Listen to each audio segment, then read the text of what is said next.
Eh, Bienvenidos a una sesión de laboratorio abierto sobre archivo que empezó en enero de este año en el Centro Multimedia del Centro Nacional de las Artes. Durante enero, febrero, marzo, abril y mayo, los diferentes laboratorios del Centro Multimedia estuvieron compartiendo su experiencia con el archivo y a partir de junio abriremos nuestras puertas a otros artistas u otros especialistas que han tenido relación o práctica con el archivo. En esta ocasión le damos la bienvenida a Fernando Osorio y a Iván Edesa. Hago las presentaciones. Fernando Osorio nació en Puebla en 1953, estudió Ciencias y Artes de la Imagen en el Instituto Tecnológico de Rochester, en Nueva York, así como un diplomado en Conservación de Fotografía por el Museo Internacional de Fotografía y Cine George Eastman House en Rochester, Nueva York, de 1994 a 1996. Desde hace 35 años trabaja en la conservación de imágenes fílmicas, fotográficas y materiales audiovisuales. Fue profesor titular del Seminario Taller de Conservación Fotográfica por 11 años en la Escuela Nacional de Conservación, Restauración y Museografía del INAH.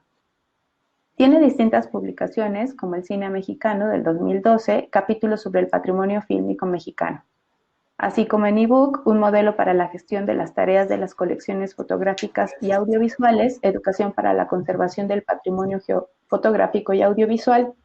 En 2018 publicó un glosario de términos de uso frecuente en la gestión de patrimonio sonoro, fotográfico y audiovisual, para el programa Ibermemoria Sonora, Fotográfica y Audiovisual y el Centro de la Imagen y la Investigación de Girona. También publicó su ponencia en la memoria de la 15ª Jornada de Imagen en Ricerca. En 2019 ha publicado un capítulo del libro sobre Mariana Jampolsky, que la Universidad de por encargo de la Universidad Iberoamericana. Entonces, Fernando, estamos ahora contigo. Bueno, creo que el tema que nos ocupa hoy es hablar de cómo los archivos de instituciones como la del Centro Multimedia y su laboratorio van generando, van construyendo, o que han construido a lo largo de su desarrollo, de su trayectoria. Es por eso que me voy a centrar en conversar con ustedes algunos conceptos que me parecen importantes incorporar para ir dilucidando algún eje que nos permita desarrollar conceptualmente las tareas del archivo en la institución de ustedes. El laboratorio y el centro en general es un lugar que concentra y acoge a artistas. Por lo tanto, tendrán un acervo construido por la actividad de estos artistas, de sus becarios, de sus investigadores, que se va a reflejar en piezas de la producción artística, sonora, experimental, visual, etc. Y basadas básicamente en tecnología. Por lo tanto, ustedes tienen su laboratorio, su infraestructura, a donde se producen, se generan tecnológicamente estos soportes y que van a ser las piezas. Y las piezas mismas. Entonces, para mí ahí aparecen dos vertientes muy importantes. Una es la vertiente de el devenir de la producción. Por lo tanto, ustedes tienen ahí una producción natural, una colección natural de sus investigadores, de sus pasantes, de sus becarios, de las estancias a las que abran a través de los proyectos y programas que tengan. Y ahí aparece ya una pulsión de conformación de una colección natural. Por otro lado, tienen otra colección que es una colección artificial, y esa colección artificial es la que se va a generar a partir de los documentos audiovisuales, revistas, acervo bibliográfico y hemerográfico especializada en nuevos medios. y que generalmente son los apoyos a la investigación. Y esa colección tanto puede ser en tiempo real o pueden ser obras basadas en tiempo-espacio, como pueden ser soportes tradicionales. Así que tienen ya por lo menos que encajar estos dos conceptos, imagen natural, perdón, colección natural y colección artificial en cualquier estructura que ustedes le quieran dar a la generación del archivo. Habría posiblemente una tercera, y esa sería, o ese tercer eje sería la propia documentación del quehacer del centro multimedia y de todos sus departamentos. Eso sería la memoria documental de la institución. Y en eso creo que muchas instituciones en el ámbito latinoamericano no prestan mucha atención o prestan atención de manera tardía, cuando se ha perdido algo o cuando han perdido algo importante, es cuando piensan en hacer una estrategia de rescate. Bueno, pues eso no es solamente característico de un laboratorio y un centro como ustedes, los mismos museos. Yo quisiera preguntar dónde está la memoria de las exposiciones de los museos nacionales o de los museos dedicados a una de las corrientes o épocas del arte, el arte moderno. Es decir, yo quisiera saber como investigador en algún momento dónde está el dossier, el expediente de la exposición retrospectiva de Remedios Varo, por ejemplo. O dónde están los expedientes de las diferentes exposiciones de Remedios Varo. Y ese expediente me interesa saber cuánto costó la exposición, me interesaría saber cómo quedó montada, cuál fue el diseño museográfico, dónde está el proyecto de montaje a muro, es decir, cómo puedo reconstruir o deconstruir ese devenir de la memoria de las instituciones. Bueno, pues todos estos tres ejes, no estoy hablando del archivo de trámite, que tiene una serie de regulaciones y que alguien tiene que mandar o no a la SEP o a donde tengan que mandarlo y que quede en el Archivo General de la Nación tarde o temprano. Estoy hablando de las actividades sustantivas específicamente. Pero para abordar los tres ejes, necesitamos redactar desde ya una política documental que permita la definición de cada una de estos ejes, su descripción general y particular, y siempre ajustándolo y sobre todo teniendo en cuenta la misión y la visión de la institución. Es decir, no hay que caer en las tentaciones de querer coleccionar aquello que en medio se acerca, sino hay que tener un criterio muy firme, muy bien definido, muy claro de los procedimientos de selección de todas estas tres ejes de colección y después cómo los vamos a adquirir. Es decir, si vamos a estar suscritos a la revista Leonardo o si vamos a recuperarla física o electrónicamente, si vamos a darle seguimiento y qué tipo de seguimiento a plataformas o páginas web de artistas que trabajen los temas del laboratorio y del centro. En fin, todo esto es como eh, eh, como si fuera el plano de una obra arquitectónica. ¿A qué escala lo voy a hacer? ¿Cómo lo voy a representar? En planta, en alzado, en corte, y es ir disectando en la política documental cada una de las tareas para racionalizarla para saber por qué la hacemos, por qué la estamos haciendo, para qué la hacemos y cómo la hacemos. Eso es algo que yo recogería como criterios insustituibles en la planeación de un archivo o de un centro de documentación. Aquí es importante señalar, si ustedes van a tener piezas, esos son objetos. Y esos objetos, ya sea desde un video hasta una cinta o un archivo sonoro, hasta una instalación, incluida esta, bueno, nosotros necesitamos entonces generar sus vertientes. Otros factores importantes. Si no son factores, diría yo, elementos importantes. Tenemos todas las máquinas, todas las reproductoras para reproducir. Tenemos que garantizar que esas reproductoras estén en buenas condiciones y estén disponibles. Tenemos que hacer transferencias sin afectar la esencia de la obra, sin trastocarla.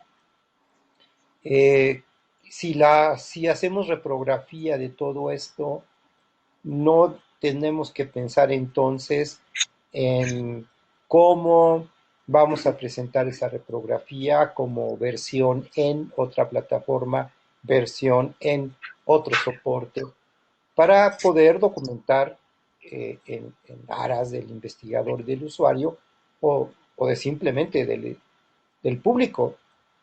Bueno, todo esto tenemos que tenerlo en cuenta porque si tenemos un video de 3/4 de pulgada, pues tenemos que tener la reproductora caminando. Y tenemos que también saber, en la política documental nos debe de indicar si vamos a ver el original, si vamos a tocar, vamos a reproducir el video en 3/4 de pulgada, o el VHS, o el mini DVD, o vamos siempre a ofrecer una versión subrogada en otra plataforma a nivel de datos binarios, etcétera. Bueno, todo ello tiene que entrar dentro de un contenedor conceptual, que es el origen de procedencia de todos estos objetos. Si hay recursos públicos involucrados en la producción de estas piezas, pues entonces se concatena en este contenedor el depósito por conservación en custodia de estas piezas.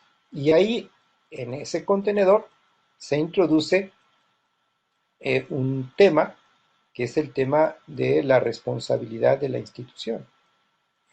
Si yo recibo algo que es patrimonio, tengo que tener la responsabilidad de conservarlo lo mejor posible. Y debo estar atento a los cambios que tecnológicamente o a nivel de materialidad se den o se puedan dar. Por lo tanto, tengo que tener una sala que me permita almacenar correctamente todas estas piezas. En el arte electrónico siempre ha habido este problema de obsolescencia y también de disfunción. Es decir, en muchas ocasiones las piezas no reciben el tratamiento que requieren de mantenimiento y de funcionamiento. Es como los museos de cine.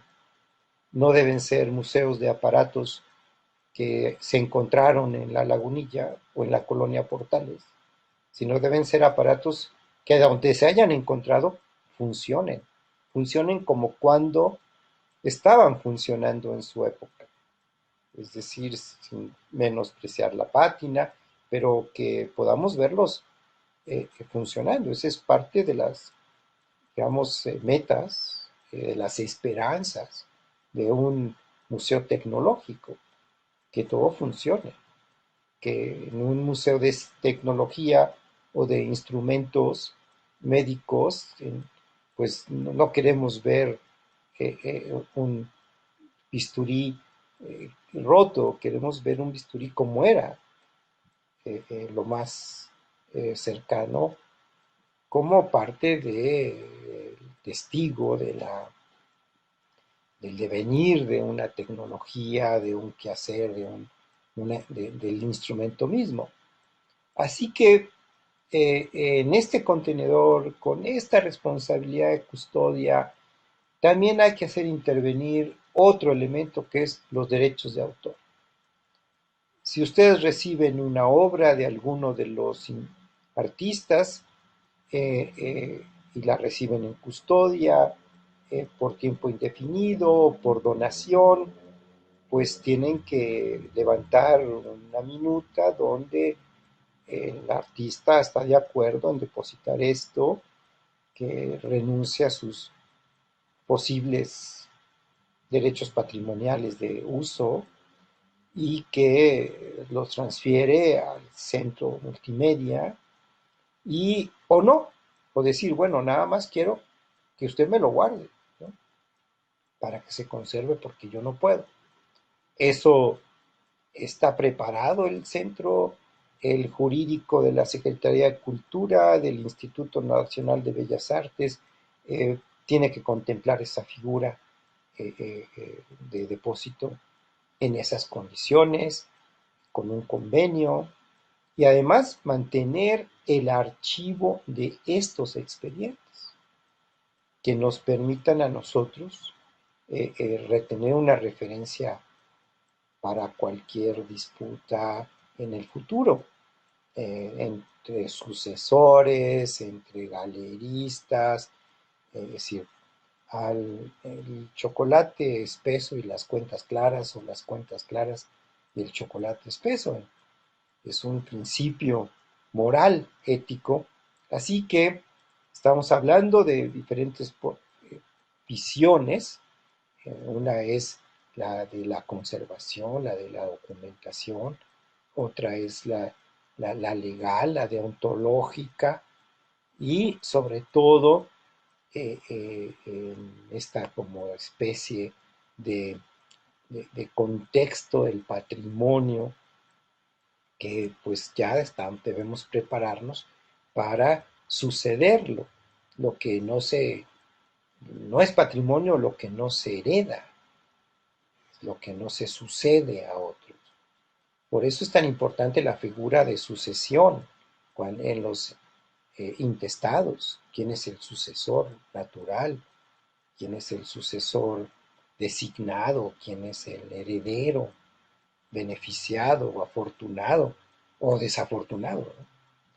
Bueno, yo creo que voy a dejar ahí mi intervención para pues darle a Iván también la oportunidad de que desde su enfoque pues él nos diga lo que piensa al respecto y después pues vayamos creando esta discusión junto con los comentarios de los participantes. Iván Edesa nació en la Ciudad de México en 1967. Es artista visual con práctica curatorial y experiencia en gestión. Su práctica artística se enfoca en investigar formas de representación de la violencia y sus relaciones con el paisaje. Utiliza fundamentalmente medios audiovisuales. Ha participado en proyectos y exposiciones, tanto individuales como colectivas. Fue curador del MUCA Roma y la Caja Negra en el MUCA UNAM del 2001 al 2003. Coordinador de proyectos artísticos en Casa Vecina del 2005 al 2007. También ha sido becario del Fondo Nacional para la Cultura y las Artes, FONCA. En 2009 y 2010 fue jurado y tutor de medios audiovisuales en el programa de residencias artísticas para creadores de Iberoamérica y Haití en México, también del FONCA. Fue director de Exteresa Arte Actual del INBA en 2013 a mayo del 2017. Entre 2019 y 2020 presentó la curaduría Sinestesia Olfativa para el Museo del Perfume en la Ciudad de México. proyecto beneficiado con el programa EFIARTES, apoyo a los proyectos de investigación de la producción artística, otorgado por el Instituto Nacional de Bellas Artes y la Secretaría de Hacienda y Crédito Público. Muchas gracias por tu presentación, Fernando, y bueno, Iván, vamos contigo. Sí, gracias. Bueno, pues mi acercamiento al archivo, que es un poco lo que nos convoca en esta conversación, fue a partir bueno, fue de manera más bien accidental y Twitter. Y digamos que hasta donde puedo rastrearlo tiene que ver con mis compañeros de bachillerato que estaban muy metidos en la investigación, aunque no de manera formal o institucional. Había algún amigo que, por ejemplo, compraba todos los días el periódico y tenía o catalogaba las notas y las guardaba bajo rubros como ciudad, sexualidad, rock, los temas que le interesaban, y digamos este fue el acercamiento o la convivencia con este amigo. Fue como la primera noción que tuve de archivo, y lo menciono porque después o se cruza con los acercamientos que voy a tener después ya en la formación como artista. Cuando estudié en Esmeralda, la que inició el taller de video, la generación que me tocó estudiar, fue Sara Minter, y ahí tuve un primer acercamiento a colecciones y archivos, ¿no? Tenía como muy claro el asunto de las colecciones, porque yo mismo coleccionaba música, discos, tenía algunos libros, no sé si se considerarían colección, pero en el caso de los discos sí, ¿no? Tenía muy claro como el valor de objeto, de edición, el sentido que tenía el agruparlos, en fin, ¿no? Y con Sara, haciendo las prácticas para pues, adquirir los conocimientos y poder trabajar proyectos audiovisuales, una de las primeras cosas que vi, que supe, fue que donó su colección de videos que había juntado durante mucho tiempo, no solo de su propio trabajo, sino cosas que había ido comprando en viajes o intercambiado con otros artistas, en fin, y ese material lo teníamos a disposición en el taller de video, lo consultábamos todo el tiempo, lo revisábamos en las sesiones de trabajo con Sara y también en otro momento porque nos dejaba la posibilidad de estar ahí incluso si ella no estaba, ¿no?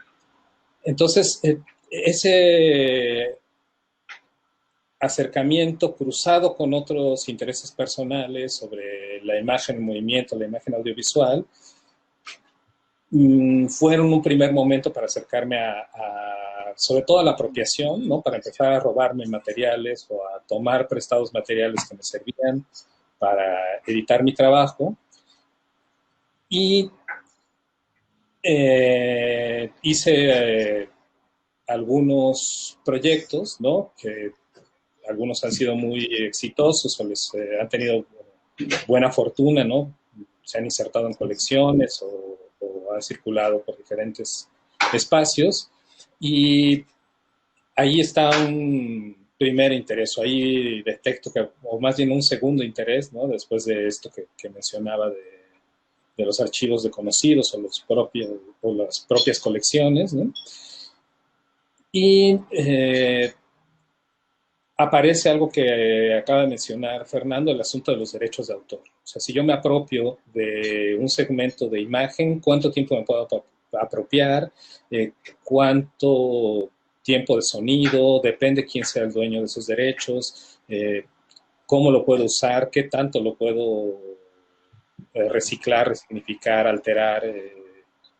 Cortar hasta que se vuelva irreconocible o que sea reconocible y entonces tenga otro tipo de consecuencias legales, ¿no? Si se inserta en un mercado del arte, entonces, ¿qué tipo de supervisión jurídica debe haber o cuál es posible que aparezca. Entonces todos esos temas aparecieron y no había respuestas claras, pero aún así, pues Sara siempre nos alentó a todos los participantes del taller a no limitarnos y no ceder ante la tentación de la autocensura por aspectos jurídicos, ¿no? Digamos que ese es un primer acercamiento a los materiales de una colección que después podríamos conversar si es un archivo o no. Creo que ahora es justamente parte del acervo del Centro Multimedia. Al menos fue lo último que me comentó Adriana Casas. Entonces es interesante ver cómo de esa donación o esa primera donación tomó forma hasta integrar parte de este archivo, ¿no? O acervo. Bueno, yo sigo mi práctica artística y todo el tiempo he involucrado la curaduría, o me parece que están imbricadas, ¿no? La curaduría y la producción artística son prácticas que tienen muchos puntos en común y, pues, como principio trato de no disociarlas, ¿no? Son diferentes aspectos de la práctica artística, creo yo, ¿no? O pueden serlo, ¿no? No necesariamente la curaduría siempre lo es, pero digamos, en el caso de los artistas que nos metemos en ese territorio, creo que existe esa posibilidad. Y de verlo como trabajo de producción artística, en colaboración. Entonces, ahí voy a otro dato, a otro momento, donde ya con mayor conciencia me doy cuenta de lo que es trabajar con un archivo o cómo es acercarse a un archivo. En 2004 se cumplen 10 años de que iniciaron los talleres de foto, video y multimedia en el Centro Nacional de las Artes y se decide hacer una exposición conmemorativa. Entonces a mí me invitan a curar la parte justo de esos 3 talleres, ¿no? Porque hubo una exposición también que conmemoró la presencia de la Esmeralda en el CENART. Pero, digamos, a mí me tocó investigar esa parte, me acerqué a los profesores, ¿no? A Emiliano García Canal, a José Luis García Nava, a María Cristín Camus y a Manolo Arriola, que estaban en ese momento a cargo de los talleres, y dialogando con ellos, como que hicimos una revisión de las diferentes generaciones, de los estudiantes que habían participado, cuál había sido su participación en esos talleres, y en opinión de estos profesores que conocían a las generaciones que no me había tocado convivir, qué artistas o qué estudiantes o exestudiantes podía ser interesante revisar, porque digamos, era bastante trabajo, ¿no? Entonces, con eso generamos unos primeros expedientes para hacer visitas, estudios, rastrear en qué andaba cada quien, hacer entrevistas, y a partir de eso tener un primer diagnóstico o una primera lista de participantes y de obra posible, ¿no? Si se iba a trabajar con obra comisionada, obra nueva. Y en ese espacio de investigación me acerqué al Centro Multimedia y me encontré con la sorpresa, que es algo que también mencionaba ahora Fernando, de que los materiales que se habían producido durante los primeros años, o al menos durante los primeros 10 años, no estaban disponibles, ¿no? Porque estaban en formatos que eran obsoletos en ese momento y que no había máquinas para reproducirlos. Entonces, así físicamente me señalaron discos, ¿no? Parte del archivo, dicen, bueno, aquí están, pero pues no hay manera de revisarlos, no se puede saber qué hay ahí y no están catalogados para saber siquiera si el contenido de ese disco es parte de la investigación del centro, de los artistas o otros investigadores que aquí han trabajado y producido, o es producción de los talleres para formar los estudiantes de arte, ¿no?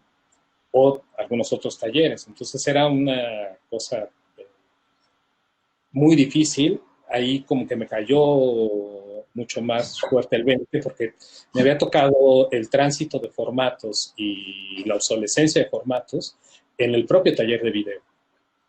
Porque, digamos, al iniciar, en el periodo de construcción, trabajamos en Betacam Digital, que el Canal 23 nos facilitó, ¿no?, por las gestiones de Sara Minter, y al poco tiempo se adquirió un software, Spherus es el nombre, que rápidamente se volvió obsoleto porque aparecieron otros programas y también los equipos cambiaron rápidamente de las cintas DVCam a MiniDV y bueno, yo todavía me quedé en MiniDV, pero rápidamente sabemos que aparecieron las cámaras con discos, en fin, ¿no?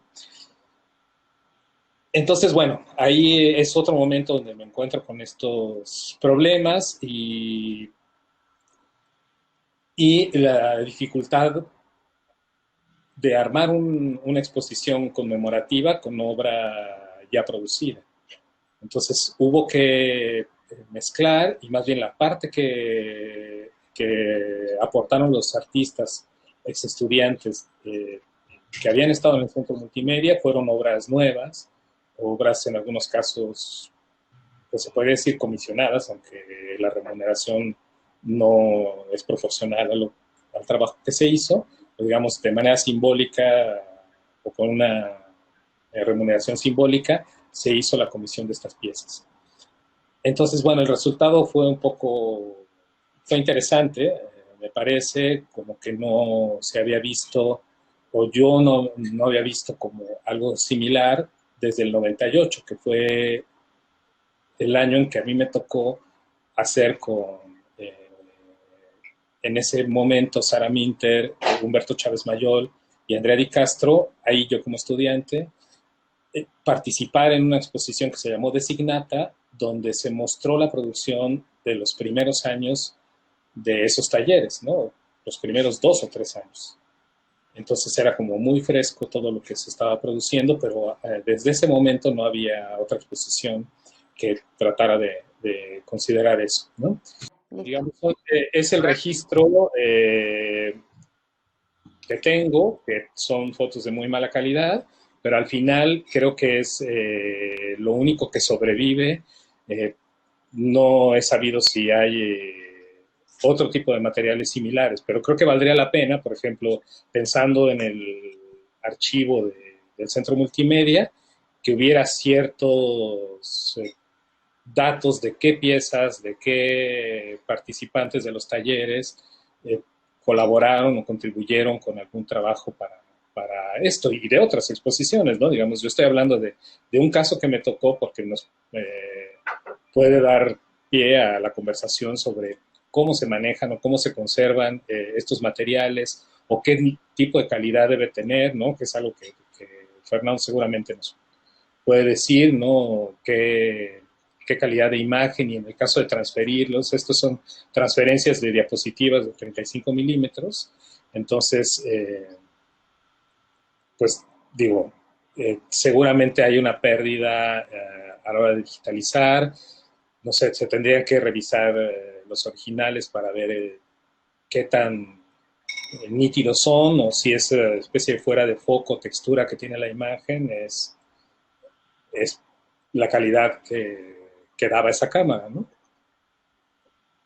Digo, no hablaré de todos los trabajos, pero por ejemplo este fue de Néstor Batres, que es uno de los participantes desde la parte de multimedia, trabajaba en ese momento mucho con mecatrónica, entonces era un fakir de estos que se suben al metro y por una moneda se acuestan sobre vidrios, entonces tenía este personaje, se traga monedas, y uno podía poner una moneda y el fakir brincaba sobre o se acostaba sobre los vidrios. Como ven, hay material de video, hay mucho material de foto. Más adelante hay unas cosas de instalación. En algunos casos, este es Alex Dorf, ¿no? Por ejemplo, ¿no? Esta pieza de Ciudad de México, que es una toma aérea llegando desde un avión a la Ciudad de México. Entonces, asociar esa imagen con una serie de navideña, de foquitos navideños, y presentada de esta manera, ¿no? En una caja como abandonada, en un desecho navideño también puede ser, ¿no? Entonces, bueno, Frida Kahlo, ¿no? Con un álbum de fotos canceladas, ¿no? De su álbum familiar, donde decidió sellarlo, bueno, invertir las fotos y sellarlo para que solo se pudiera leer las notas que la familia puso sobre la imagen, ¿no? Un ejercicio de cancelación. Rolando Martínez con esa mesa de fotos alteradas, Humberto Duque ahí al fondo con unas animaciones. Bueno, voy un poco más rápido para no clavarme, pero digamos, me parece que es interesante pues, ver cómo convivieron estos 43 artistas que decidimos seleccionar al final, ¿no? Y cómo entendían su práctica desde la formación que tuvieron en estos talleres, ¿no? O que tuvimos, ¿no? Yo incluido, nada más que en este caso jugaba en la cancha de curador. Regina Bringas, lo anterior era el colectivo Segundo Piso, Fernando Carvajal, Sandra Valenzuela, Mauricio Colín, ¿no? Y creo que ya es todo el material. Entonces, aquí ya regreso. Y nada, digamos ahí mis acercamientos con los archivos son, como decía, más desde la producción cultural o artística, sin mucho conocimiento de lo que eso implica. Hasta 2014 voy a brincar, porque aunque seguí trabajando desde el video con materiales apropiados y cada vez con más conciencia de lo que es una colección, un archivo, porque yo mismo tenía una colección y varios de mis amigos, amigas también. Para este momento ya conocí a Francisco Reyes Palma, que si no conocen es un investigador que tiene uno de los archivos pues, más jugosos, digamos, sobre el arte mexicano y que tiene o que cubre varios planos, ¿no? Entonces, hablando con el propio Francisco o visitando su casa archivo, pues me empapé, digamos, más de los aspectos técnicos, teóricos, ¿no? Que fundamentan esta noción, ¿no? de archivo.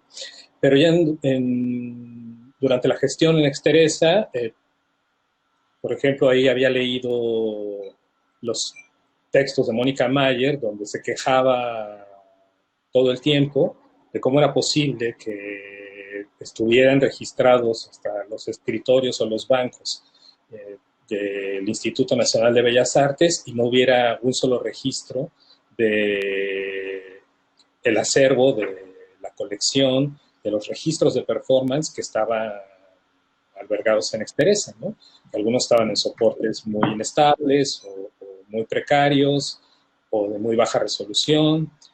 Entonces, bueno, cuando entré a Exteresa, ahí estaba Maribel Escobar sigue a cargo del Centro de Documentación y pues hablamos mucho de que era algo digno de visibilizar, interesante y que valía la pena volverlo como un eje de trabajo o de esa gestión, ¿no? En la que me tocaba como director.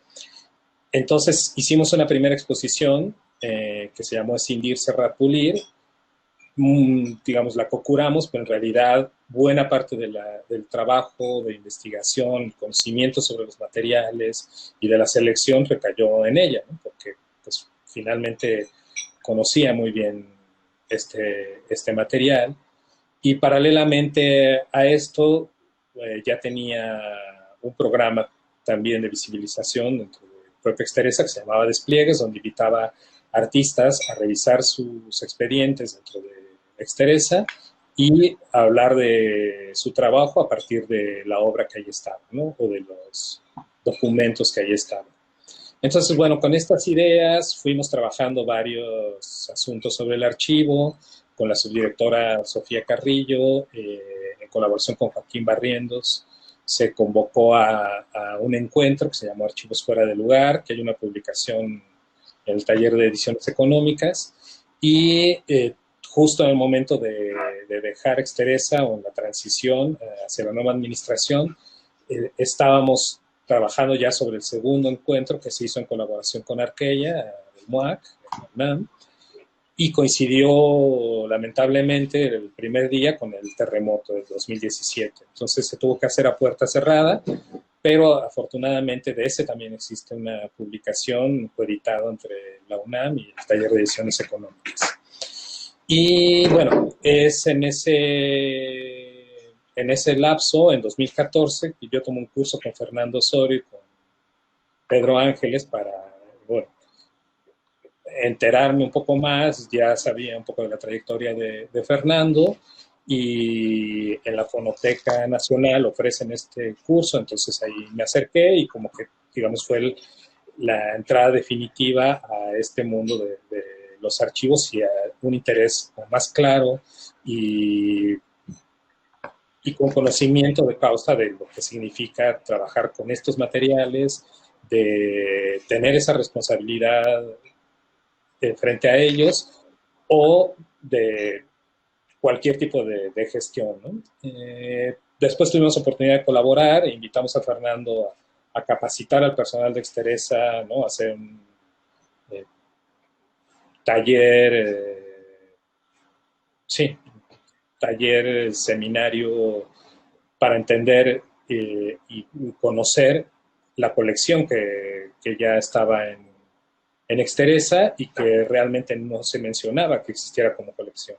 Ya como aspecto político, logramos durante ese periodo ingresar varios fondos como parte ya de la colección del Instituto Nacional de Bellas Artes. Parte de esos fondos, ¿no? Están legalmente registrados. Y finalmente, o sea, como para también seguir la conversación, ya bajo la gestión de Tito Rivas, invitaron al Laboratorio Experimental de Cine, al LEC, a hacer una curaduría. Entonces Fernando Vigueras, Elena Pardo y Morris hicieron un programa que se llama Remanencia, y ahí me invitaron a proponer, o bueno, más bien el programa consiste en invitar a un artista sonoro en colaboración con un artista visual a hacer un set de improvisación a partir de materiales del archivo, ¿no? Evidentemente teniendo todos los cuidados, ¿no? Trabajando sobre respaldos, ¿no? En fin.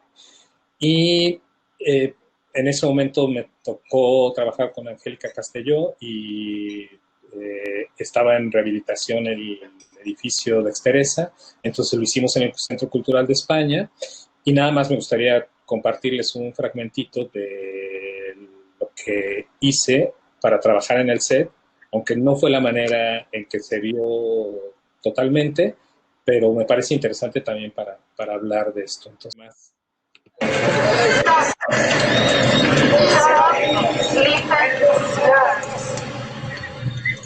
You have no brain.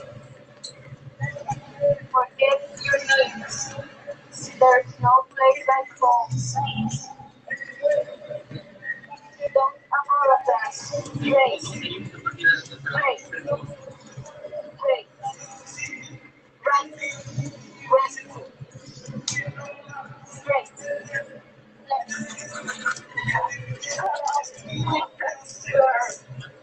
You have no brain.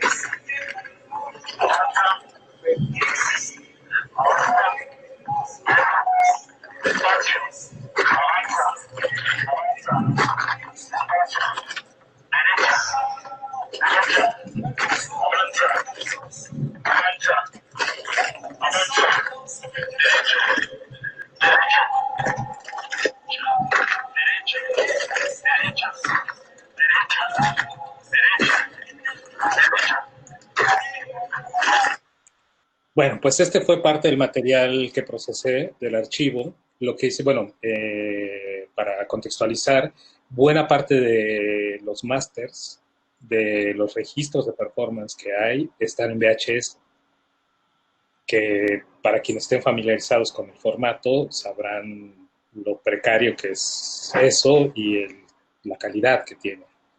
Y hay una particularidad de los formatos en cinta, al menos del VHS es muy evidente, es que con el arrastre de la cinta sobre las cabezas se genera como un ruido en la parte de abajo de cada cuadro.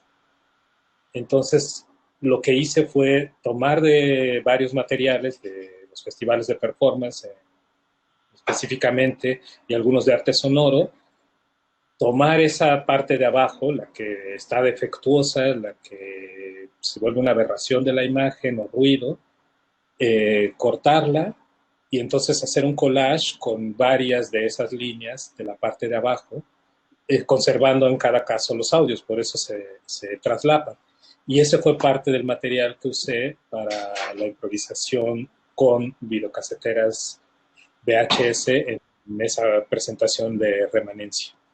Entonces, no sé, creo que aquí me acerqué desde varios lados, como desde el lado de la producción artística, curatorial, desde la gestión institucional, nada más como por encima a la noción de archivo. Yo tomo mi caso como seguramente la mayoría de las personas que no trabajan profesionalmente o directamente con esto.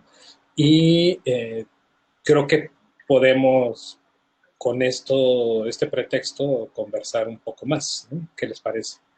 Comentarios. Muy bien. Sí, De entrada a mí me parece como súper interesante dos muy cosas bien. que han pasado aquí. ¿Me escuchan a mí?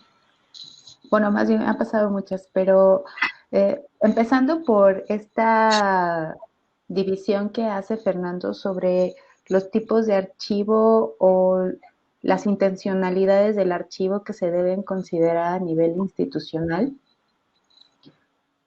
Eh, Porque hay como mucha responsabilidad ahí, ¿no? O sea, cuando tú dices que se haga como una política documental para definir ciertas restricciones o ejes de la selección de los archivos, y lo digo en el sentido de que en estos meses que hemos estado hablando del archivo del Centro Multimedia, pues encontramos que tenemos desde archivos editables hasta circuitos, un montón de ensayos. Por ejemplo, cuando estamos hablando del laboratorio de robótica, pues ahí hay, eh, pues, desde planos, bocetos, ensayos, hasta que tienes la pieza final, ¿no? Entonces, es decir, ahí hay una gran responsabilidad que se tiene que tomar.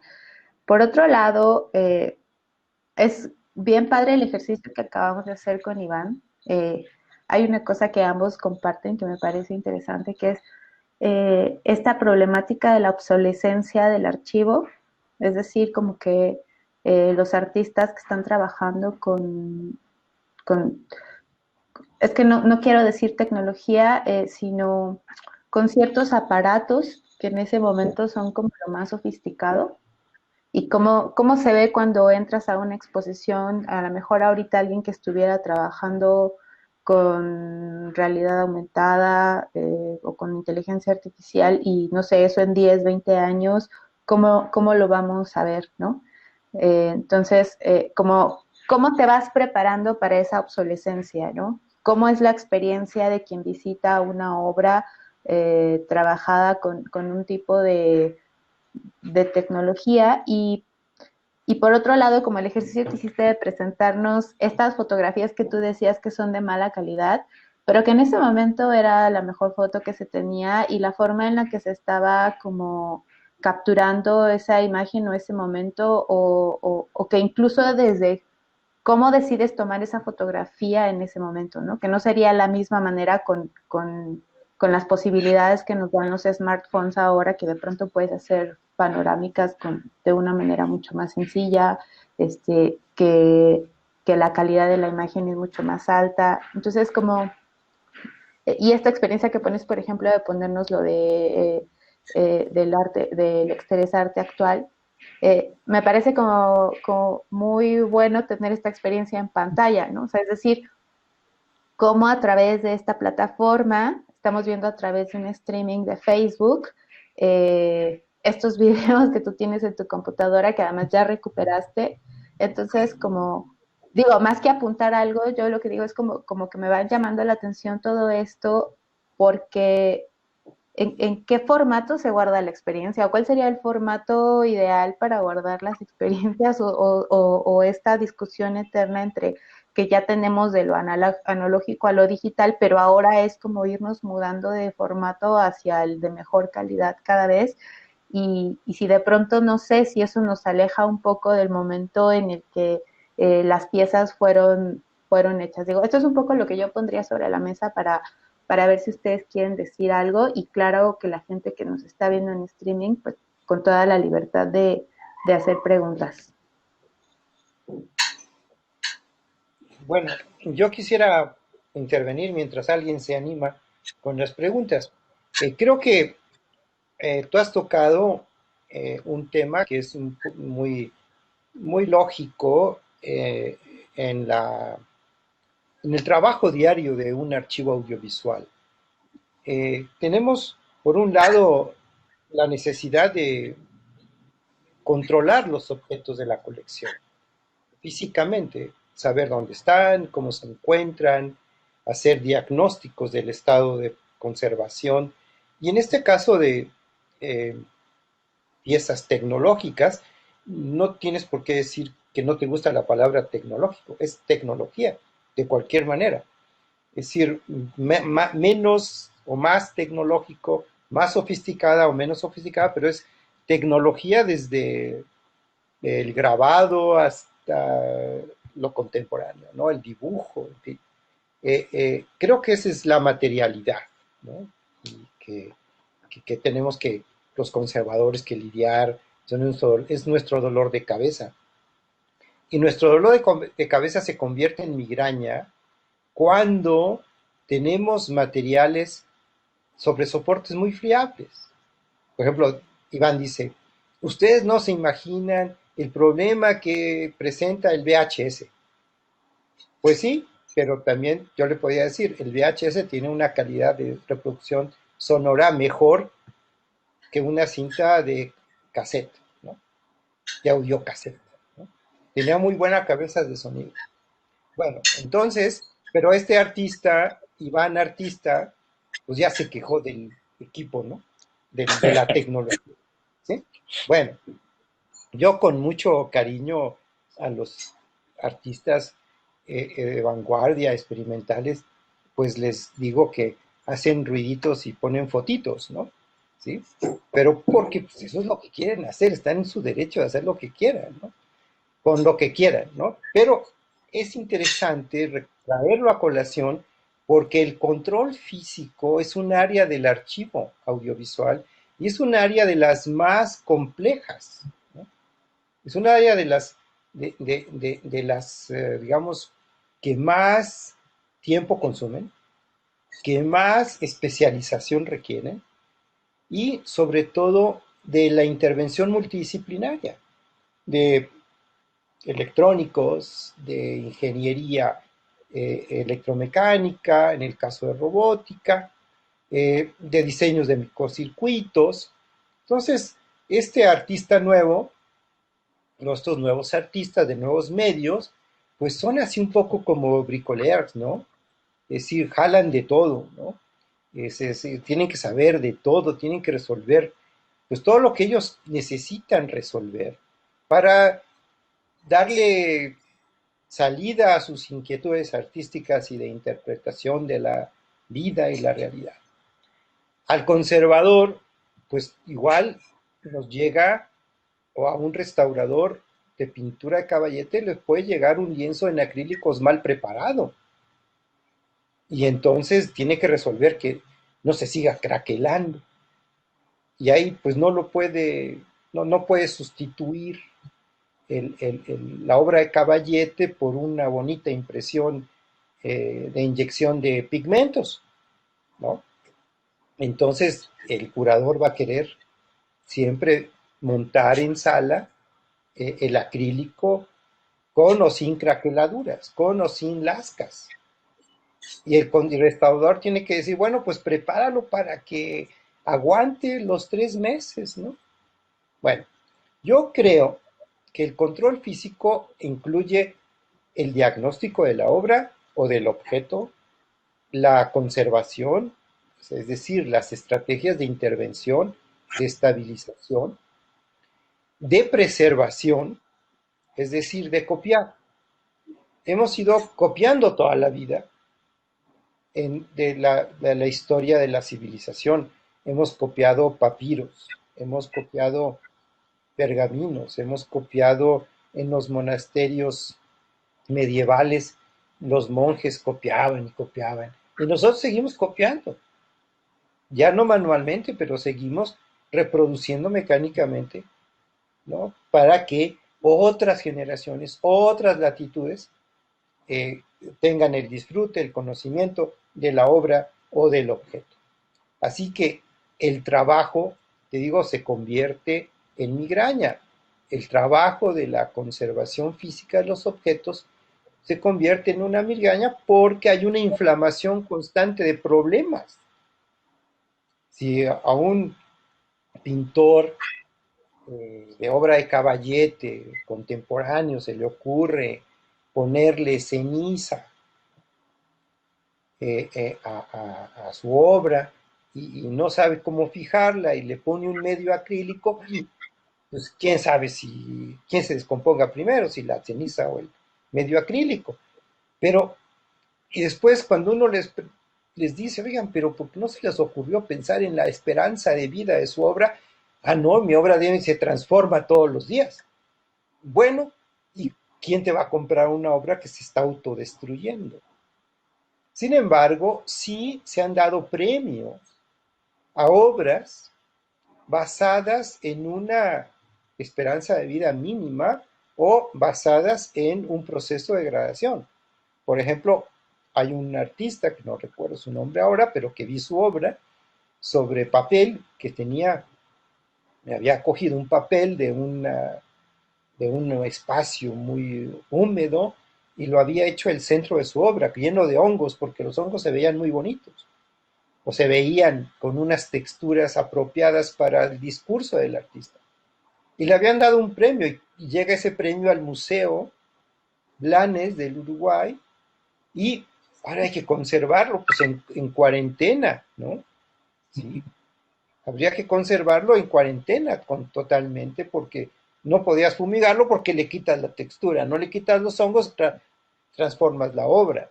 Ya no es la obra del artista. Bueno, el segundo conjunto de tareas de un archivo es el control intelectual de la colección. Lo que nos presentó en estas vivencias Iván en este momento y que hay que grabar y que ya nosotros tenemos que pasar al archivo del centro multimedia, ¿sí? Esta plática, pues es exactamente el rescate, el levantamiento de la memoria oral. Lo que él hace como curador en sus diferentes experiencias para documentar la vida, los primigenia del centro multimedia, del laboratorio, con Andrea Di Castro y todo aquello. Bueno, pues ahora nos los presenta, nos los platica. Eso es parte del archivo. Eso es parte de una actividad que yo llamaría documentación para la investigación o investigación para la documentación. O sea, que juega en esas dos direcciones. Si documentamos para investigar, pero también investigamos para documentar. Si él nos dice, ¿cuántos nombres mencionó en su participación? De artistas que estuvieron presentes en su reconstrucción de su curaduría. Bueno, tenemos todo eso. Vamos a poner otro ejemplo. El trabajo de Edna Torres con Paula Weiss. Si ella estudia Paula Weiss, tiene una relación amistosa, empieza a generar su tesis, un proyecto académico que ahora, junto con los materiales que tenían los sucesores de Pola, pues está en Arqueia, ¿no? En el MOAC. Bueno, pero tuvo que haber una trayectoria, un proyecto, un programa, y ese programa de trabajo culmina o le dan un empujón con un proyecto del FONCA. Es que tenemos que esperarnos a que un investigador, un curador, un historiador del arte o un artista le den un proyecto del FONCA para que se generen o se aporten estas cuestiones. No, yo creo que tiene que haber proyectos a largo plazo de gran aliento, muy sólidos, que nos permitan recuperar esta producción tan inmediata, y yo diría inmediata y espontánea en muchas ocasiones, porque hay artistas que pasan por ahí y después desaparecen, no sabemos dónde están. Entonces necesitamos como ese levantamiento, ese inventario, y ese inventario es lo que tendríamos que pensar a ponernos en la cabeza de que ese inventario colectivo entre lo que tiene el Exteresa, lo que tiene el MUAC, lo que tiene el Centro Arte Alameda, lo que tiene Carrillo Gil, bueno, el mismo sector del INBA, y después lo que hay en provincia. Entonces, el control intelectual tiene que ver con esas ramificaciones, con esas conexiones, con esas relaciones entre festivales, muestras, premios, convocatorias, encuentros.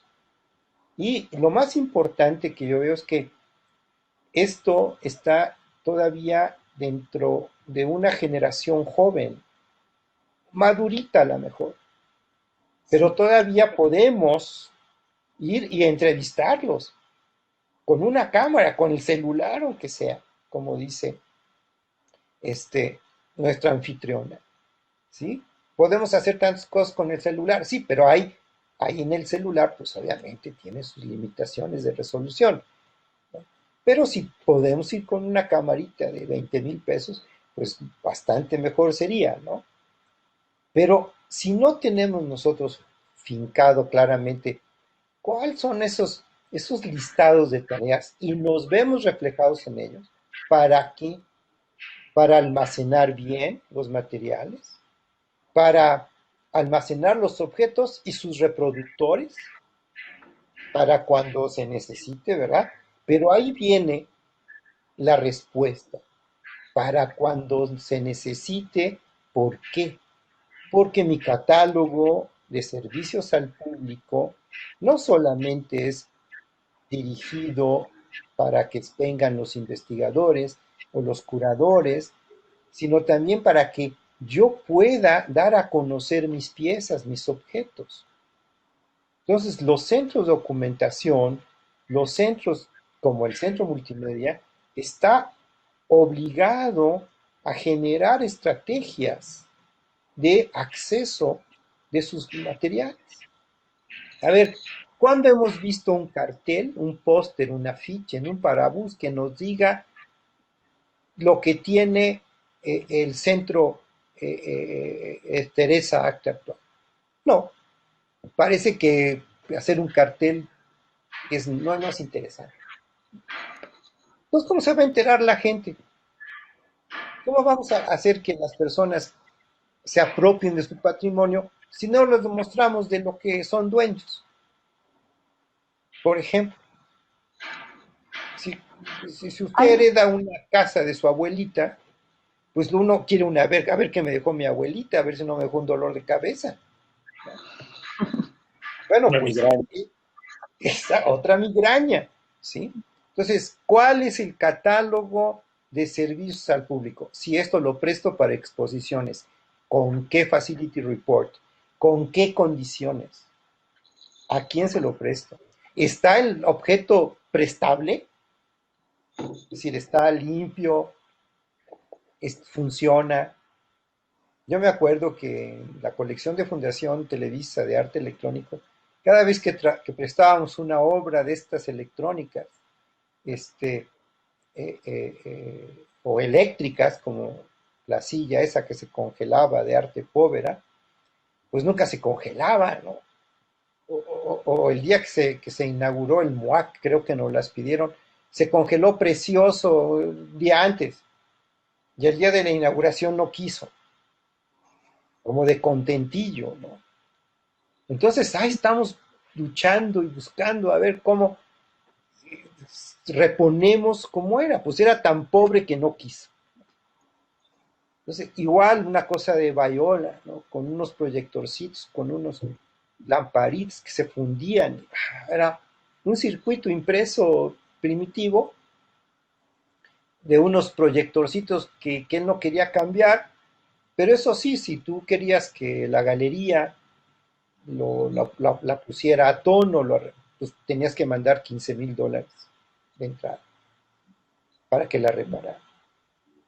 Y en fin, bueno, creo que en algún seminario que hicimos ahí en el CENART sobre preservación de la memoria, de la memoria digital o del patrimonio digital, pues vino Howard Besser y había la intención de hacer un taller para ver cómo podíamos reunir a un grupo multidisciplinario de tecnólogos y de conservadores de nuevos medios con Claudio Hernández del MUAC, en fin, cosa que deberíamos seguir haciendo. Deberíamos de, de reunir esa especie como de micro aquelarre para resolver problemas muy puntuales. Y yo creo que es algo que el centro multimedia puede hacer, encajar en este proyecto de archivo. Cómo contribuir a la creación de un laboratorio nacional, no quiero usar la palabra nacional porque suena majestuosa, pero un laboratorio dedicado a resolver la conservación de estas cosas, de todos estos objetos y sus reproductores. Bueno, y eso sin hablar de otra tarea que sería la del almacenaje correcto de todas estas cosas. Es decir, todas las instituciones que se dedican a estos objetos artísticos tienen condiciones excelentes o por lo menos promedio para albergarlas, o hay que promover una política pública que permita que estos materiales, ¿sí?, se conserven en un solo lugar, pero eso sí, con todas las condiciones. Estamos hablando de metal, estamos hablando de plásticos, estamos hablando de materiales o materialidad de consumo y que conlleva la adquisición de pues repuestos que cada vez van a ser, o refacciones que cada vez van a ser más escasas. Pero cuando nos pregunten, ¿y qué quieres comprar? No vamos a saber. Tenemos que saber qué queremos comprar. Queremos comprar todas las VHS que haya en Mercado Libre o que haya en la Portales. Queremos comprar todos los carretitos. En esta cuarentena me he puesto a limpiar de 16 milímetros, un Bell & Howell Specialist. Bueno, y uno se da cuenta de la materialidad de esos materiales, de fierro, de metales, con un diseño Art Deco, perfectamente pintados. Y tienen, ¿qué? 70 años. Ahí están, funcionan, enciende uno, el aparato proyecta. Y también se da uno cuenta del abuso que sufrió el material que proyectó el proyector. En fin, todos estos acercamientos son multidisciplinarios, ¿sí? Y para concluir y regresar, yo creo que hay una intencionalidad, como decía Elena, ¿sí?, pero también esa intencionalidad conlleva a la definición de las funciones. ¿Qué función quiero jugar en el contexto en el cual estoy encajado. Es decir, el centro multimedia tiene que hablarse con el Exteresa con el Arte Alameda, el Arte Alameda con no sé quién más, ¿no? El MUAC Roma o el MUAC CU, pero necesitamos sentarnos a conversar y a reflexionar un plan integral, un plan que permita una sola intencionalidad, conservar algo que ya por definición de entrada, de origen, es muy friable. Es muy friable. Si yo te digo, hay que pasar a HD todos los videos, pues no se puede pasar un VHS a HD porque le vamos a corromper el footprint, su huella de pixel. Entonces tenemos que vivir como con la pátina de las cosas. Y eso, pues, más pátina y más transformación va a haber cuando más soportes y más dispositivos existan y se fabriquen y los consuman. ¿Cómo vamos a guardar la cantidad de imágenes que se pueden haber subido en las últimas 72 horas de los disturbios en Minnesota o en los Estados Unidos o de la misma pandemia? Bien, yo lo quiero dejar ahí, a ver si Hay, ya se anima hay alguien. dos colaboraciones en los comentarios en Facebook. Una es de Antonio Arango. Muchas veces los formatos que manejamos como videastas implican trabajar no solo con maquinaria que puede leer los formatos, también tenemos problemas para la conversión de resoluciones y definiciones. Y pregunta, ¿existe algún programa para realizadores en donde se apoye o capacite en recuperación y preservación para archivos audiovisuales? Y hay otra participación de Tsutsumatsin. ¿Dónde debería existir un centro de documentación que dé cuenta de proyectos de preservación de obras audiovisuales o time base media? Parece que empezamos de cero cada 2 años. Las instituciones deberían hacerlos públicos por responsabilidad social, creo. Esas son dos colaboraciones que tenemos. No sé si alguno de los dos quiere decir algo. Bueno, Vale. no sé de lo que dice Toño. No sé si existe, a lo mejor Fernando puede responder esa. Pero justo lo que comenta Sutsu, pues es bueno, ya lo sabe bien por un proyecto que gestionó y creo que incluso en este programa, en la sesión anterior, ya se había hablado de él, donde intentó o vinculó, o no lo intentó, lo logró, vinculó al Carrillo Gil, al MUAC, al Laboratorio de Arte Alameda, al Centro Multimedia, a Exteresa y a la Cineteca para digitalizar una selección de materiales, ¿no? De lo que se consideraba prioritario para preservar y hacer un programa de divulgación, hacer curadurías y que estuvieran a disposición justo para lo que decía Fernando, ¿no? Que si no es en un cartel en Parabús, sí generar estrategias para visibilizar y hacerle saber a la gente que existen estos materiales, estos trabajos, estas obras que están en soportes que pues para nosotros a lo mejor son convencionales, pero para un público más general quizá ni se considera que son parte de una colección artística, por ejemplo, ¿no? Que ahí derivando, bueno, y sin responder a lo que dice el Sutsu, yo no sé qué espacio, si tendría que haber un espacio que se dedique a eso, que tenga esa vocación únicamente, o tener un repositorio y que varios espacios puedan tener acceso a ese repositorio, porque pues también está los celos de cada lugar, ¿no? Para tener acceso a o ser parte de una colección, ¿no? Hablo por los espacios de Limba, por ejemplo, ¿no? El laboratorio Talameda y Exteresa tiene una vocación muy cercana, ¿no? Casi común, por no decir la misma. Eh, y en ese caso, ¿qué tensiones se generan, ¿no? Para decidir, ¿no?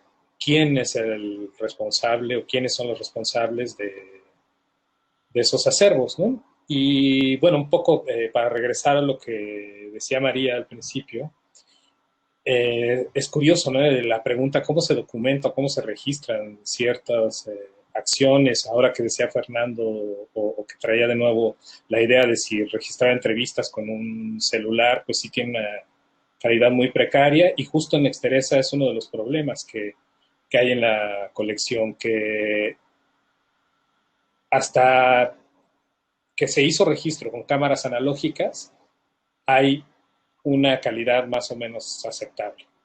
En el momento en que aparecen los formatos digitales, como que hubo una confianza ciega en que esto iba a mejorar, y entonces se registró durante un par de años con cámaras digitales de primera generación, y eh, con la mirada de este momento, esos materiales son prácticamente inexistentes, ¿no? O sea, apenas se alcanza a reconocer qué es lo que está pasando en la imagen, en el sonido, ¿no? Sobre todo en la imagen es muy pobre, son muy pocos píxeles de resolución los que tenían esas cámaras. Entonces, eso lo platicábamos con Maribel, decía, es que ahí estamos jodidos porque hay un periodo donde prácticamente no hay registros porque se le depositó demasiada confianza a los nuevos formatos, ¿no? Eh, que para conectarlo con lo que decía Fernando al principio, de la queja, a mí me gusta esta queja sobre las tecnologías para, como potencial para la producción artística, ¿no? Que a partir de los límites que propone un formato, ¿no? Justo lo que decías, ¿no? Si el sonido es mejor en formato VHS, a lo mejor explotarlo como soporte para sonido, o aprovechar las carencias o los desgastes o no sé, cualquier límite que pueda poner, ¿no? En el caso nuevamente de Exteresa, Esteban King y Enrique Arriaga hicieron una curaduría que se llamó Fonema para revisar la historia del arte sonoro a partir de la colección de Exteresa. Y fue interesante que los artistas que invitaron, además de que participaron en un seminario, produjeron muchas piezas a partir justo del error o de los materiales dañados, irreconocibles, mal identificados, o sea, no digo los nombres, pero cada artista como que tomó esa inestabilidad de los formatos para hacer la investigación y proponer piezas con esos materiales, piezas nuevas de su autoría, ¿no? Que eso también me parece riquísimo y es como otro lado del trabajo de conservación, ¿no? Si los investigadores conservadores tienen esta responsabilidad y estos problemas o estas migrañas, como bien las mencionabas, ¿no? Las migrañas de la migración de formatos. Creo que a los artistas les toca pues jugar y hacer que esas migrañas se incrementen a partir de, no sé, de revisiones críticas, de alteraciones, de cualquier tipo de modificación a ese material original, digamos.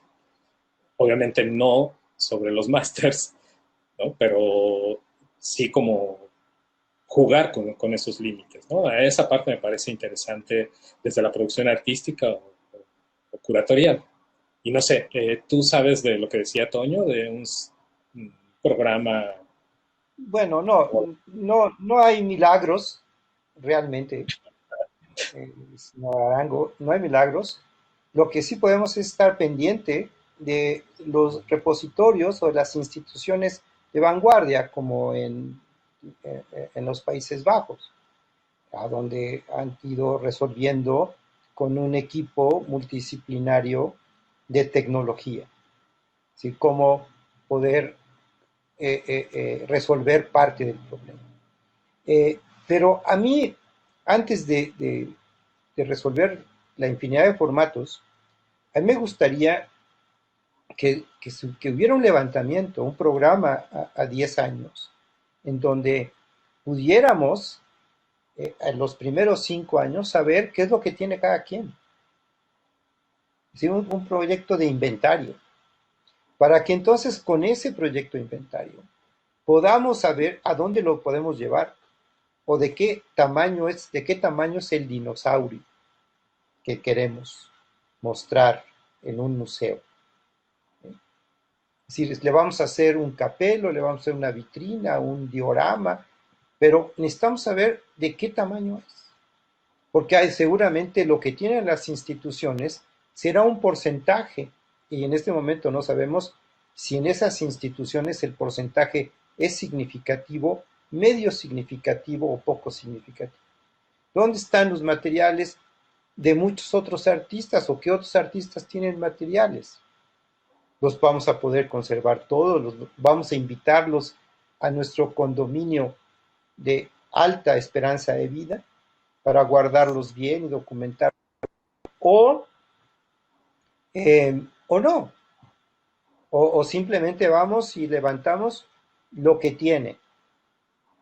Si las instituciones, para mi forma personal de ver las cosas, deben estar cumpliendo la función de vigilantes, de observadores, unos observadores participativos. ¿Quién tiene qué? Así hemos perdido mucha fotografía, hemos perdido mucho cine. ¿Dónde están los cortes, los stock shots? Aquellas escenas que se filmaron y nunca entraron. Bueno, hay negativos de películas que están perdidos. Y no son películas de hace 100 años. ¿Sí? Son óperas primas. Entonces, si eso pasa en la industria, imagínate lo que pasa en estos procesos de creación. Que tú sales de la Esmeralda y después te vas a la cosa tecnológica y así hay de saber muchas biografías, ¿no? De gente que no, es decir, por ejemplo, tú y yo conocemos de cerca el programa de nuestro querido Peñalosa, de René. Bueno, Sí. todo ese acervo de intelectual joven, promotor, artista audiovisual, artista visual, bueno, si juntamos todo su acervo, tenemos una fiel radiografía de cómo y qué veía y de qué se nutría esa generación. Entonces, no podemos desmembrarlo, tendremos que conservarlo siempre. ¿Quién lo recibe? ¿Quién tiene las posibilidades de recibirlo? Para contestar la pregunta de Sutsu. Sí, Sutsu, necesitamos una política pública bien fincada en una política documental institucional. Porque ahorita, bueno, la Cineteca tiene un laboratorio de digitalización, la Filmoteca otro. Y no sé si el CCC o quién vaya a ser el siguiente, pero no necesitamos uno o dos, necesitamos muchos. Y necesitamos constantemente renovarlos, actualizarlos. Y cuando encontremos con nuestros amigos del Instituto del Audiovisual de los Países Bajos la respuesta a la pregunta de Antonio, entonces vamos a necesitar fierros, vamos a necesitar softwares y vamos a necesitar ¿a dónde los vamos a poner? Esos laboratorios pues son laboratorios con las mismas condiciones que los laboratorios clínicos. Bueno, ese es mi punto de vista. Debe haber una higiene fenomenal, unos hábitos de políticas fenomenales de trabajo, de cuidado, de limpieza, de desinfección, de todo. Bueno, 50 millones de pesos necesitamos meterle cada 3 años a un laboratorio. Y que mañana si tenemos, no sé, si tenemos mañana 8K, pues entonces movernos a 8K. Y lo mismo en el sonido. Y otra cosa muy importante, necesitamos mover, es decir, formar cuadros para ello. Necesitamos formar y capacitar a personas y considerar que esas personas es una inversión y es un recurso de inversión. Es muy importante. Es decir, qué bueno que Maribel Escobar sigue en el Express, porque hay una continuidad. Porque lo importante de un historiador del arte, de un documentalista, de un conservador, cuando trabaja en un acervo, es que va conociendo la colección. Es decir, que tiene un conocimiento de la colección. Y eso no lo debemos perder. No debemos perder ese capital humano. No tenemos que dejar que se nos fugue ese capital humano. Sí, que se nos vaya por transferencia electrónica. Pero ya tenemos varios casos de gente que se ha formado y que está en otro país. Entonces tenemos fuga de cerebros, como dice el CONACYT, ¿no? Bueno, necesitamos, sí, políticas públicas, pero fundamentadas, sostenidas con políticas documentales e institucionales. Y una política documental debe ser firmado el documento físico por el director de la institución. Y todos los mandos medios superiores correlacionados. Si no, se va a quedar en proyectos, en programas, como dice Sutsu, de cada 2 años, ¿no? De cada 6, yo no sé. Pero mientras de eso pasa, pues siguen pasando el tiempo y sigue generándose los vacíos. O sea, lo que yo llamo negligencia curatorial. Es decir, hay gente que quiere curarlo, pero lo cura mal. Es decir, necesitamos, vuelvo a insistir, una reflexión. Estamos hablando de un área de la producción cultural, de una industria cultural, un área chiquita de la industria cultural. ¿Sí? ¿Cuántos hay en México? ¿Cuántos artistas time-based art hay en México? Queremos que haya más, ¿no? Queremos formar a más personas. Queremos que las personas les gusten nuestras piezas. Hay muchos recursos que podemos incorporar al catálogo o a nuestro listado de políticas de documentación para la investigación. Efectivamente. Aquí las estrategias simplemente hay que definirlas y darles una conceptualización. Por ejemplo, tú mencionabas eh, los, los levantamientos de museografías o curadurías o de instalaciones. Bueno, pues en la política documental puede quedar bien específico, bien especificado los lineamientos que el camarógrafo va a tener que hacer de esos espacios o de esas museografías. Por ejemplo, filmar protecciones de pieza por pieza, hacer recorridos y paneos de izquierda a derecha, hacer tomas fijas de cédulas, mantener los archivos de las cédulas. Por ejemplo, en el subcomité de preservación del programa Memoria del Mundo, ahora se ha extendido, se ha incorporado en varias otras instituciones como el Consejo Internacional de Archivos y extrañamos la presencia de museos y galerías en el programa de preservación de la memoria digital. Es decir, ¿cuáles son los usos de los museos y galerías de memoria digital? Es decir, cómo todo lo que hacen los museos ahora, donde incorporan televisores, incorporan monitores, incorporan pantallas de touchstone, sensibles al toque, no sé qué, todos los interactivos, toda esta cuestión, tiene que residir en una memoria, además de un disco duro. Tiene que estar preservada en un nivel mayor.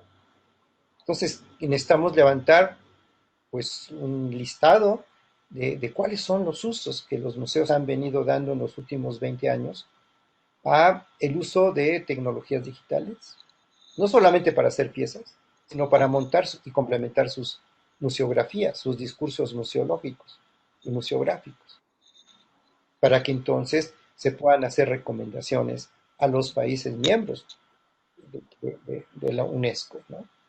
De cómo preservar eso, y hay que llamar la atención. Eso también tiene que estar respaldado, y una copia no es ninguna copia, y tiene que estar dentro de una política general, institucional y nacional de preservación de la memoria digital, a donde ustedes entran, porque ustedes tienen sus discos, y sus discos duros tienen 2 copias, tienen un espejo en algún otro lugar, y ahí yo también traería a colación el comentario de Sutsu. También necesitamos, además de un local a donde guardar las cosas climatizado, necesitamos un data site con espejo de muchos terabytes o petabytes para guardar lo que se genere en museos, por lo menos, digamos en este momento, por lo menos en museos, pero que pueden ser aplicados a bibliotecas, archivos. ¿Sí? ¿Qué política de preservación digital? De digitalización, de preservar lo que digitalices, poco o mucho. ¿Dónde lo vamos a poner? ¿Dónde vamos a guardar el reporte meteorológico?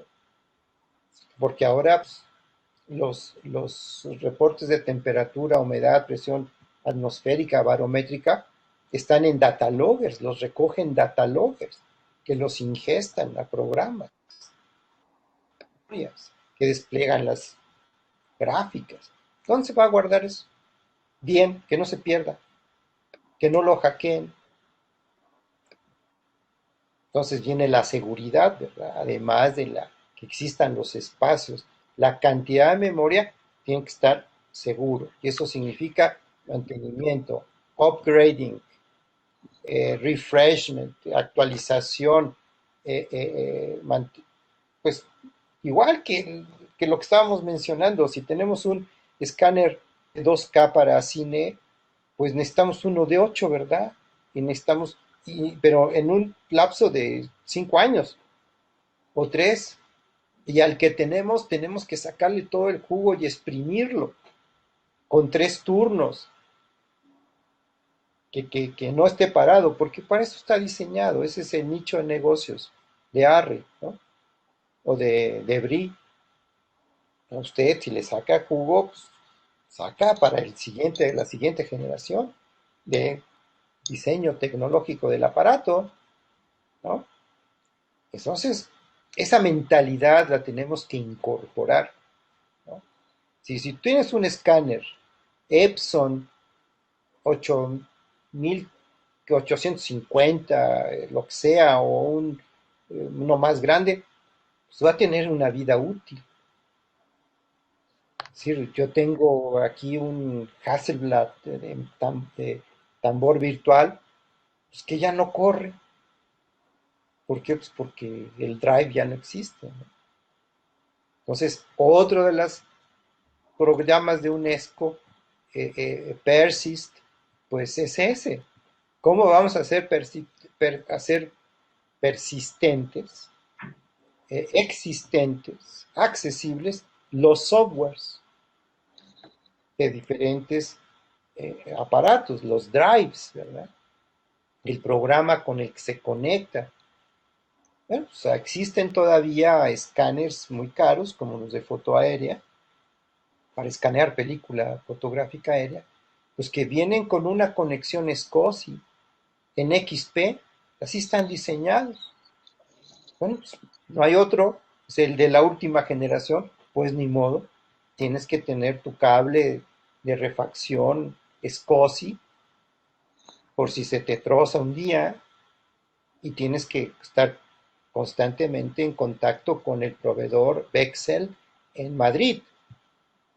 Y cada vez que viene el técnico, pues te tienes que caer con tus $8,000 para que le haga el mantenimiento, ¿no? O sea, esas cosas las deben entender los administradores de las instituciones. Esta debe estar en el de, de, de servicios generales, con el presupuesto que te dan para abrir el 2 de enero.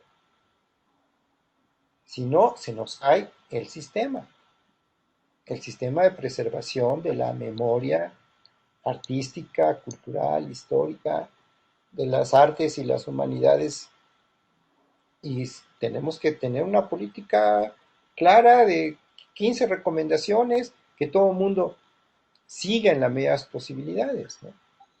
Pero no nos podemos poner de acuerdo en bases de datos, ni siquiera en el uso generalizado de software libre, o usar Atom, que es de UNESCO, y que es software libre. Entonces, sí requerimos yo digo, de sentarnos a reflexionar y a trazar una línea que lleve a buen puerto, ¿no? Bueno, ahí lo dejo. Bueno, este tema de la preservación parece que uno de sus problemas más grandes es la inversión económica y a propósito de eso hay una conversación que se generó en los comentarios de la transmisión. Antonio Arango dice que tal parece o es su percepción que se requieren grandes inversiones o instituciones para recuperar y rescatar archivos. Como artista, como realizador, a manera personal, no hay medidas o programas para que nosotros mismos conservemos, preservemos y organicemos nuestro propio archivo. Pregunta. Nos capaciten o nos ayuden y Tsutsu le responde a Antonio y dice que se requiere una política con inversión, pero también creo que ser partícipe de una comunidad donde creadores, archivistas y conservadores participen puede acortar el camino. Se necesitan más archivistas audiovisuales, pero también tener más documentos que ayuden al hazlo tú mismo. En este sentido, bueno, estamos viviendo como un periodo de austeridad republicana y parece que los próximos años van a venir como un poco parecidos, por lo que parece un poco difícil que exista inversión para hacer este tipo de prácticas de rescate o de preservación. El hazlo tú mismo o algunas, no sé si organización de colectivos, podría ser una solución o podría ser una de las, como un poco para aguantar un poquito en lo que eventualmente a lo mejor surgen estos programas. Pues entre los artistas pues, me imagino que sí, es posible, ¿no?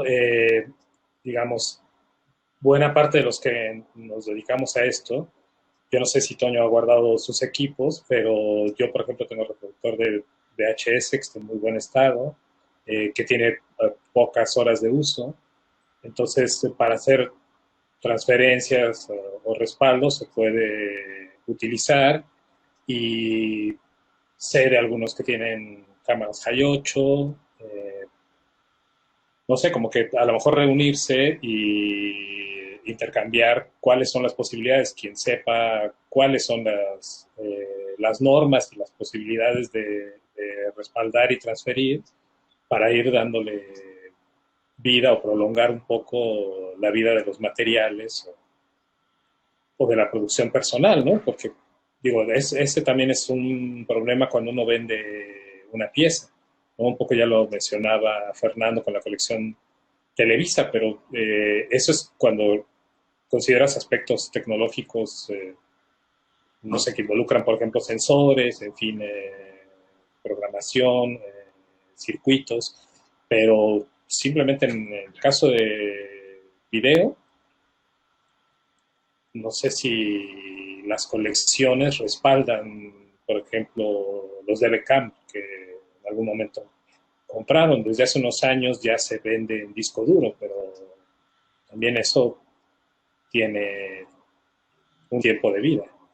No sé, pero yo pienso que sí podría hacerse como una especie de colectivo de conservación entre los artistas que estamos metidos en esto. Yo, yo creo que sí, tienes razón. Aquí tiene que haber una nueva forma de abordar el asunto. No podemos esperar a que el papá gobierno nos resuelva todas las cosas, ¿sí? Podemos eh, ayudar a que lo vea más claro y tenemos que crear la iniciativa. Y la iniciativa puede tener varios niveles. A lo mejor juntarnos y hacer continuar esa propuesta de Fernando, de hacer un primer listado de trabajos, intercambiar y ver cómo han hecho, por ejemplo, los colectivos o la gente que está haciendo impresos con rizo. No sé, pienso en el cráter invertido, en el taller de ediciones económicas y otros, que lo que hacen es sumar esfuerzos y a partir de una tecnología ver la manera de darle mantenimiento a esos equipos y poder producir lo que cada quien necesita a los costos más bajos posibles, ¿no? Entonces, no sé, vamos a hacerlo, Toño. Nos reunimos y juntamos nuestros cachivaches y, y, vemos cuáles son esos parámetros o esas normas de conservación y de respaldo de materiales, ¿no? Bueno, y otra cuestión que es importante, perdón, se cayó otra vez el Sí. sistema, es si nosotros no tenemos un punto de partida, eh, como es crear el inventario, eh, y después de que sepamos de qué tamaño es lo que tenemos, no necesitamos esperar a que se termine, pero yo creo que podemos tomar ciertas resoluciones o ciertas reflexiones o conclusiones para que demos el segundo paso.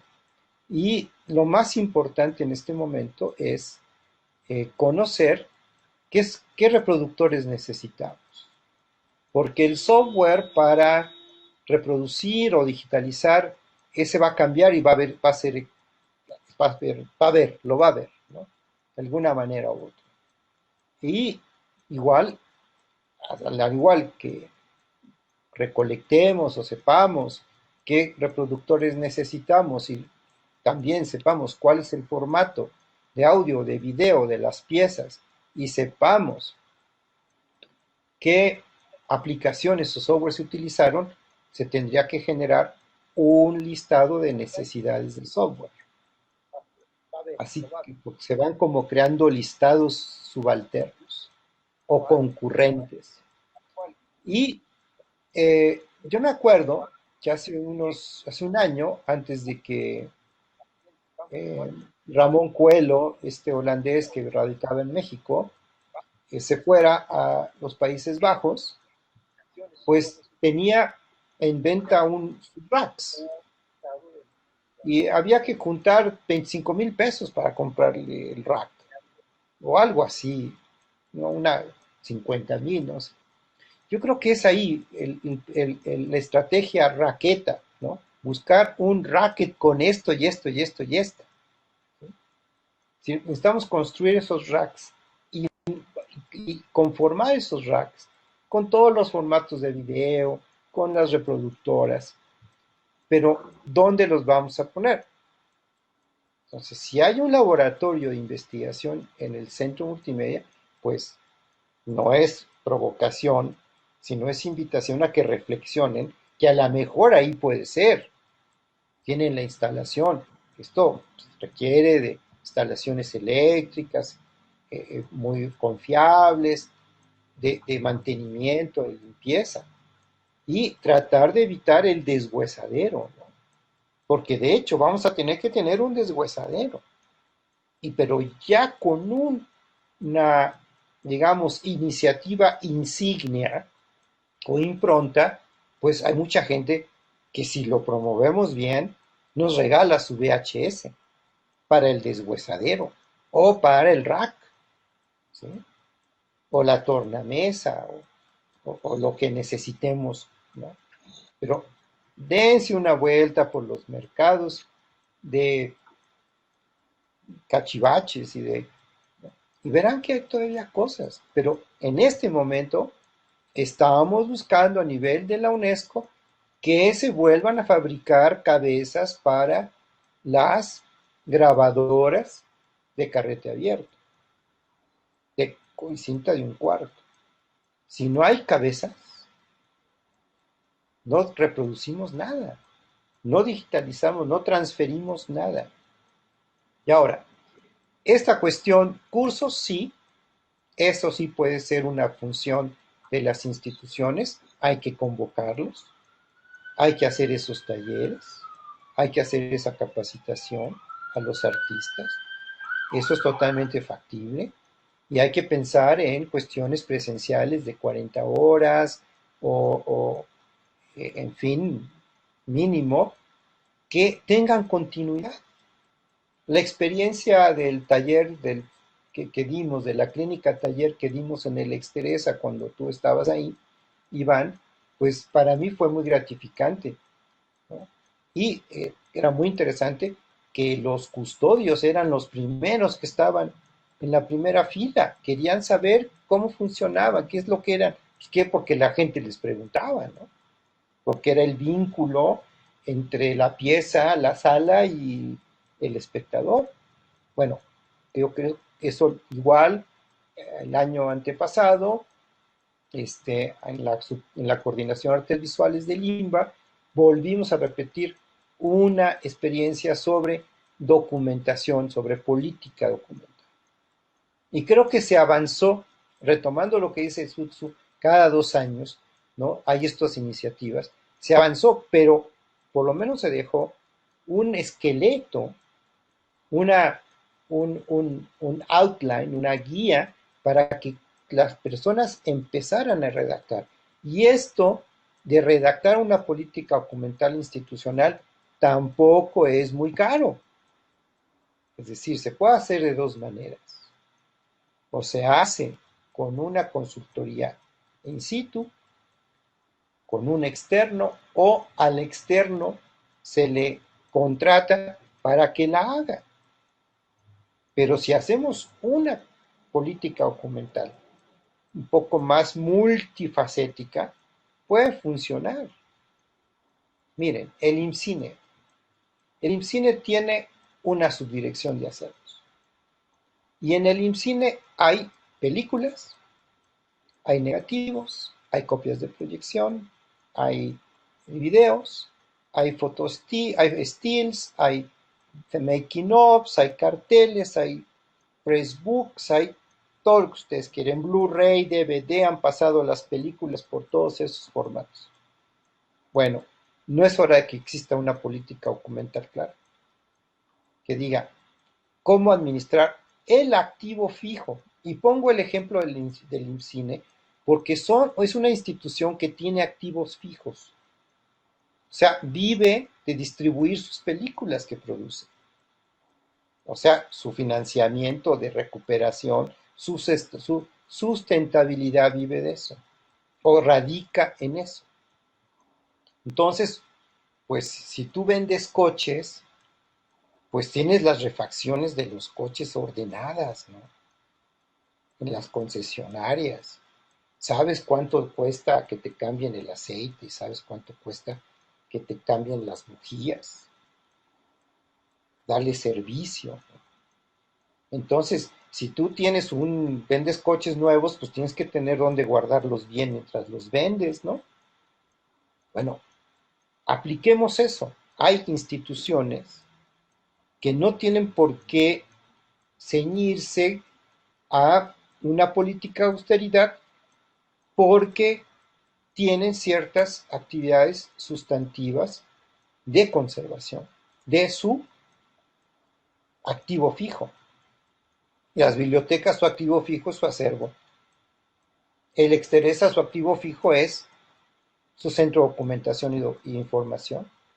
Entonces, volteemos un poco a discutir con los administradores que La Cineteca Nacional, su activo fijo es, además de las salas y su terreno y su edificio, es su acervo, ese es su deber ser, su sustantivo.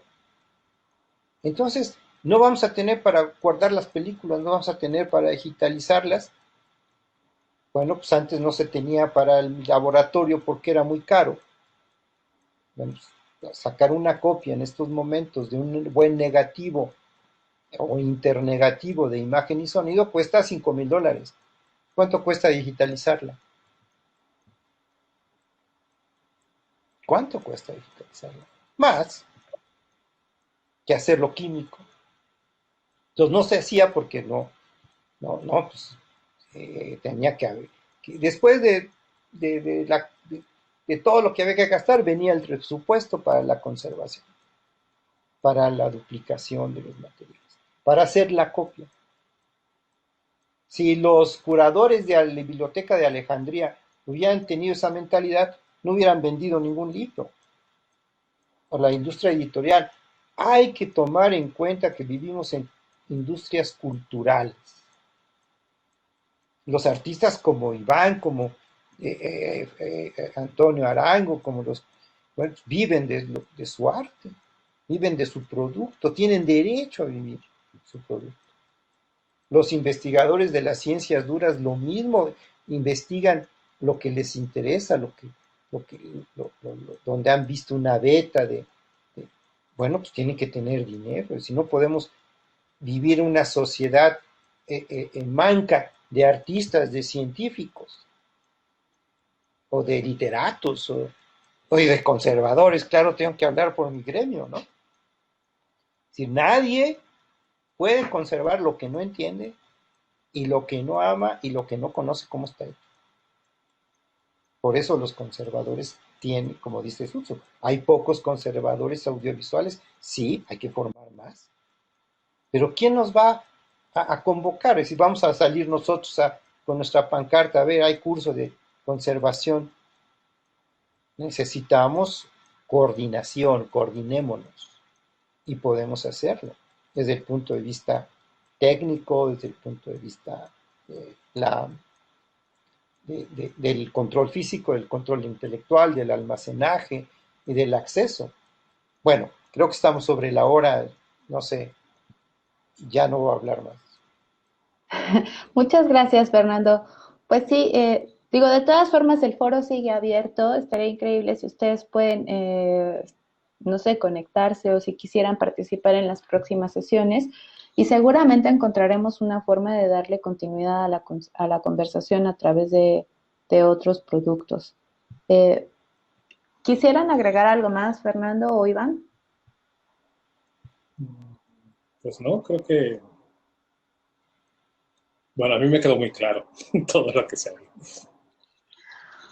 Bueno, pues creo que nos vamos con un montón de problemas, lo cual está bien, como más cosas para pensar y me da gusto saber que hay gente que ha estado siguiendo las transmisiones, como es el caso de Tutu, porque pues justamente de eso se trata, de que vayamos generando una conversación en toda la gente que esté interesada o esté relacionada con los archivos audiovisuales, para ir juntos pues pensando soluciones. Y creo que hoy abordamos como un gran problema que es la cuestión de la conservación y que a lo mejor una de las salidas mientras tanto puede ser lo colectivo, mientras seguimos como trazando otras estrategias, como ya lo dijo Fernando, los listados e ir pensando en las políticas de documentación. Agradezco muchísimo y esperemos que nos veamos por acá en las siguientes sesiones. Muchas gracias, Fernando. Muchas gracias, Iván. Gracias, Adiós, hasta muchas luego. gracias. Adiós, Iván, adiós. Fernando, María, hasta luego. Hasta luego.